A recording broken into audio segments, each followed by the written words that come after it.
మైదానంలో నమస్తే తెలంగాణ టుడే ఆధ్వర్యంలో ఏర్పాటు చేసిన మెగా ఆటో షోను శాసన మండలి చైర్మన్ గుప్తా సుఖేందర్ రెడ్డి ప్రారంభించారు. నమస్తే తెలంగాణ జీఎం సురేందర్ రావుతో కలిసి సుఖేందర్ రెడ్డి ముందుగా జ్యోతి ప్రజ్వలన చేశారు. అనంతరం మెగా ఆటో షోలో పాల్గొన్న 31 రకాల మోటార్ వాహనాలు, బైక్స్, ట్రాక్టర్ కంపెనీల స్టాల్స్ ను సుఖేందర్ రెడ్డి స్వయంగా పరిశీలించారు.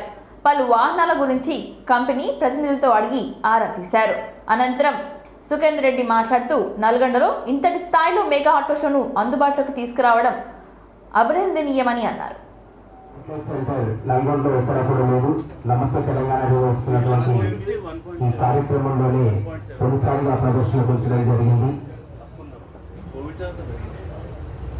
ఇలాంటి అవకాశాన్ని కల్పిస్తున్నటువంటి నమస్తే తెలంగాణ ప్రజల యొక్క వార్తలని ప్రచురిస్తున్న నిర్వాహణ చేయడంలో నమస్తే తెలంగాణ ముందుందని తెలియచేయడంలో సగర్వంగా తెలియజేస్తున్నాం. వోల్వో కంపెనీ కార్ని డెలివరీ ప్రదర్శనకు ఉంచారు. దాన్ని శాసనమండలి చైర్మన్ గారు తిలకిస్తున్నారు. దాని వివరాలను కంపెనీ ప్రతినిధులు తెలియజేస్తున్నారు.